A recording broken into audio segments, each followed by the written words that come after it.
You know, every now and then you watch a movie that does more than just entertain you.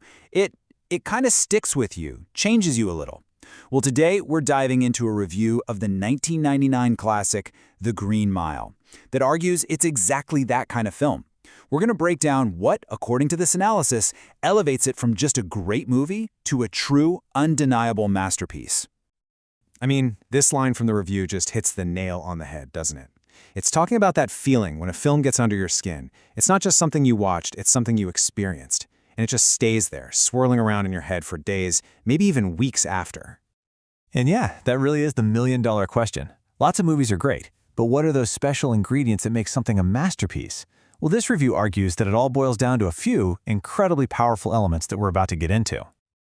So, first up, it all starts with the people, the unforgettable characters. Because let's be real, you can have the best plot in the world, but if you don't care about the people on screen, it means nothing. And this review says that in The Green Mile, the characters are the absolute bedrock of its power.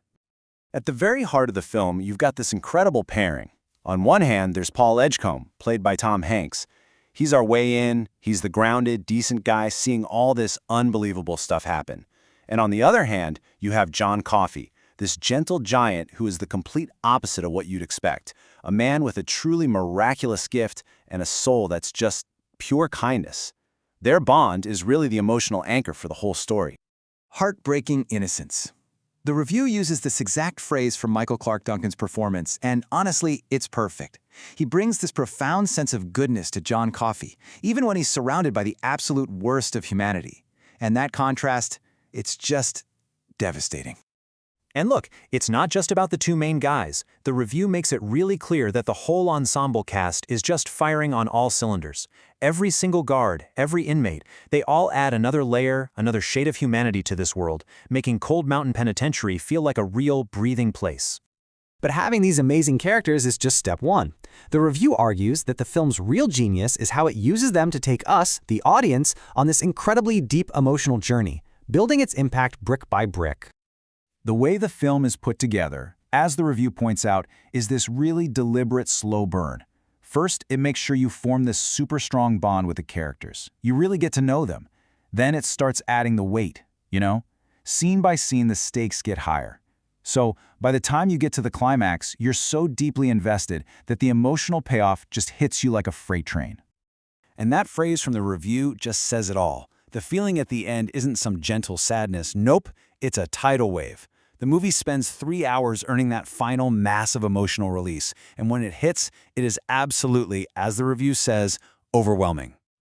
But a truly great film, a masterpiece, doesn't just make you feel something, it makes you think. And that brings us to the third major point in the review, the deep, haunting questions that the movie leaves rattling around in your head. I mean, the story is set on death row, so this question is right there, front and center. You're watching these inmates, hearing their stories, and you can't help but question the whole system of punishment. You have to ask yourself, are the scales of justice really truly balanced? And right on the heels of that comes the question of mercy. The film is filled with characters who are not easy to label. You have good people who've done terrible things, and you have condemned men who show these incredible flashes of kindness. The movie just blurs all those lines and forces you to think, well, who actually deserves compassion here? Then, of course, you've got the whole supernatural element. Through John Coffey and his incredible abilities, the film looks you right in the eye and asks you to consider the possibility of, well, miracles. The idea that something divine can exist in the absolute harshest, ugliest place on earth. And what does that mean for how we see the world? And this one, wow. This might be the most painful and central question the movie asks. It's the tragic paradox at the very core of John Coffey's character. It's a question that just echoes and echoes long after the credits roll. So, okay, you take these unforgettable characters, you put them on a masterfully built emotional journey, and then you layer in these profound, timeless themes. What do you get when you put it all together? Well, the review gives a very clear, very final verdict. And there you have it, 5 stars, a perfect score. This isn't just someone saying, hey, this is a pretty good movie. No, this is a declaration. The review is basically saying that The Green Mile isn't just something to watch, it's essential viewing. So in the end, it's not any one thing. It's the whole package. It's how the powerful storytelling, the incredible emotional depth, the deeply human characters, and that haunting message all come together in perfect harmony. And that, as the review concludes, is what makes a masterpiece. And so we're left with this question, the one that echoes from the film's final moments, and the one that this review suggests is the story's most powerful, most haunting legacy.